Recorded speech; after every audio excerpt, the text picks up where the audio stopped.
नमस्कार मु मोनाली आपण मानक मो चैनल वाइड एंगल वेव्स को स्वागत करुछि। आशा करुछि आपण माने भलरे थिबे, लॉकडाउन को ठीक रे पालन करथिबे। मु एतिकी कहिबी स्टे होम स्टे सेफ। आज आमे बिस्कुट रो गोटे चॉकलेट केक बनेबा जोटा कि बहुत ही इजी एंड सबुठ भल कथा। बस तीनोटी जिनिस रु आमे बहुत ही सॉफ्ट एंड स्पंजी केक बनै परिबा। तेबे चलंतु स्टार्ट करिबा। आमको दरकार ओरियो बिस्कुट्स तीनोटी छोट पैकेट। आपण जेकोसी चॉकलेट फ्लेवर रो बिस्कुट्स नहीं पारिबे। बेकिंग पाउडर गोटे चम्मच, क्षीर गोटे छोट कप।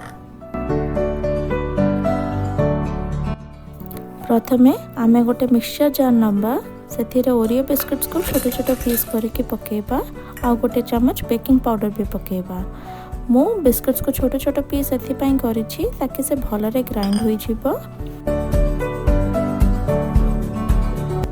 एबे आमे यार गोटे फाइन पाउडर बनै दबा। देखंतु पूरा भल से ए बिस्कुट पूरा ग्राइंड हो जाइछि। आकु आमे गोटे बड़ बाउल को काढ़ी दबा। एथिरे आमे गोटे कप क्षीर को धीरे धीरे पके मिक्स करि दबा। जदि आपनको पाखरे क्षीर नाही, आपण पानी भी यूज करि परिबे।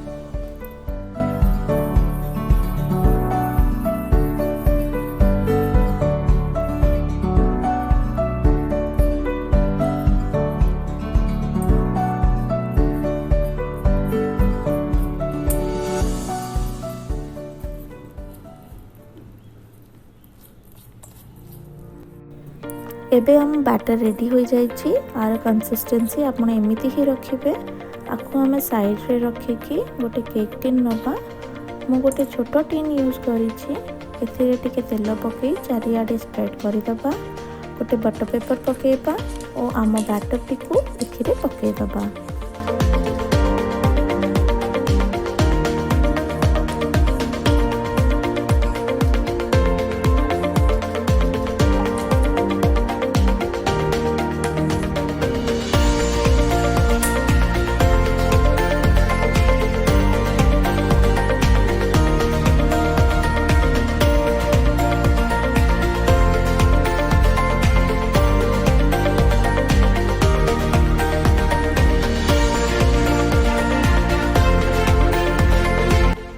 आपण बैटर ऊपर ड्राई फ्रूट्स के चॉको चिप्स पके डेकोरेट करि परिबे।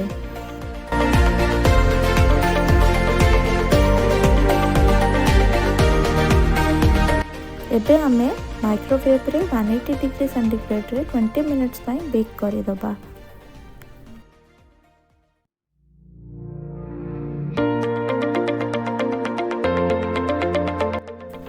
आम केक एबे रेडी हो जाय छै।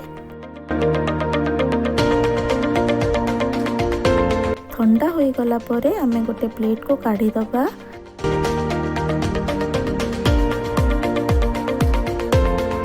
देखंतु केक केते सॉफ्ट और स्पंजी बनिछि।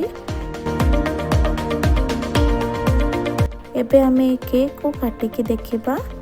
ए केक बिल्कुल सेमिति ही हेछि जेमति हमको मार्केट रे मिले, पूरा सॉफ्ट और स्पंजी।